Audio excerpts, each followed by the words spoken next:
What's going on, everybody? Mortem here, this time bringing you some details on Cyberpunk 2077's Update 2.0 and Phantom Liberty DLC, because recently CD Projekt Red put out a relatively detailed stream going over some of the details that I was personally curious about, so I thought I'd make a video recapping some of that information. Such as, of course, what is coming with the DLC, what is specific to the update versus the DLC, like what exactly are you paying for when it comes to the DLC versus what is being changed for free, and just what the update entails in general. To get started, when will we actually see any of this? Basically, we already know that the expansion itself is launching on September 26th, but a little bit before that, they did not specify exactly when, the Update 2.0 will drop, giving us a look at all of the gameplay changes for the base game. This is probably a smart move. I would assume their intention here is likely to get people to check out the new changes to the base game before trying to get them to buy a DLC, especially for a game that had a notoriously poor launch. So that's probably their angle there from a PR perspective, and it certainly seems like the right move. Now, in terms of what's coming to the base game itself, it's some pretty substantial changes. However, the main ones are they are overhauling the perk system. The skill trees themselves are being rearranged, so exactly when you can unlock things will change, on top of the perks themselves being completely redesigned. They didn't give a ton of detail here outside of a few examples, such as large changes to net running and how hacking will work, especially in relation to some of the other systems they'll be talking about, such as the updated car combat and police system. So car combat will be added to the base game, which is going to allow you to both use weapons from a vehicle as well as use weapons attached to your vehicle. You'll be able to do things like mount weapons to a vehicle on top of shooting your own weapons. If you are on a motorcycle of any sort, you'll actually be able to use melee weapons as well. In addition to just that, though, you'll be able to hack other cars as well, which goes into some of the expanded net running possibilities. However, engaging in a lot of this, especially, might lead you to some conflicts with the police. They detailed how they're going to be revamping the police system,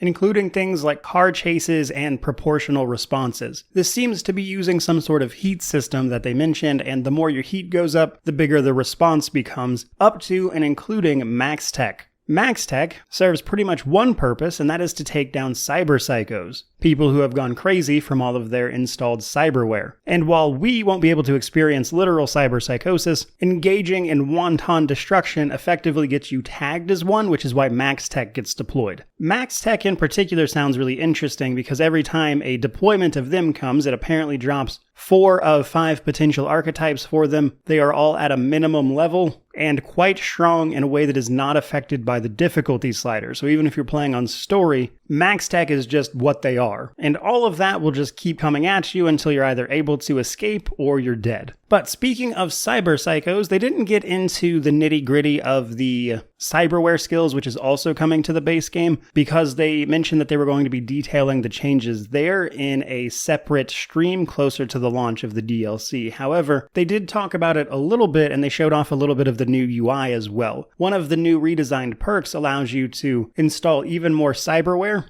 which can let you push past the limit that is normally in place. However, doing so can push your character into a fury mode where you'll start taking increased damage, but that this can play into various other builds that flow into their other redesigned perks. So while we did get a ton of info here and examples of it, the redesigned perks themselves in the cyberware were a little light on, I would say, in-depth details, though for the perks in particular, I imagine it's hard to go into a lot of detail there without just playing the game. But all of that is just coming to the base game. So what does the DLC itself entail? The DLC is basically all of the content, items, storylines, etc. that are going to be in Dogtown itself, which is where the DLC takes place. Now, in terms of gameplay systems, this does include one new one known as the Relic Tree. The Relic, the thing that gives us access to Johnny Silverhand, or him access to us, I suppose, is now going to be able to give you powers. However, this is specifically done in and around Dogtown. Basically, you will find points in the world that you can retrieve certain data that will allow you to put a point into the Relic Tree. This includes some really strong abilities that they gave a couple of examples of, and that is unique to the DLC. Last but not least, though, though, a few details on when you can start the DLC, how to start it, etc. And you have a few options here. You can actually jump straight to the DLC like you could in, say, The Witcher 3. So if you don't want to replay the base game, you can just go straight to the DLC and experience it. But if you would like to do it as part of the base game, you have to get up to the point of the story where you are in Pacifica dealing with the Voodoo Boys. Once that is taken care of, the quest to start the DLC will open up to you. And what's more, you can do things around the main game and the DLC interchangeably, so to speak, so you can go back and forth between doing some of it here and then some of it there. So once the DLC starts, you're not locked into it or anything. And if you've already finished the game, you can just load up a save from before the point of no return and jump into the DLC from there as well. So I hope that answers some questions for the people watching this video, as it did answer a lot of my own personal questions. Outside of this, despite them giving another deep dive into the redesigned perks and the cyberware, which if I'm being honest, I would rather learn about simply by playing with that new system, they answered the questions that I had, so hopefully people will find this recap useful as opposed to watching their hour-long stream. In any event, however, I do plan on re-reviewing that title when the DLC drops, so if you'd like a second look at it once this DLC hits, by all means subscribe and stick around. Don't forget to like and comment while you're at it, let me know what you think of some of these changes, but regardless of any of that, truly, just thank you so much for watching, I really do appreciate it. May you wander in wisdom and have an amazing day.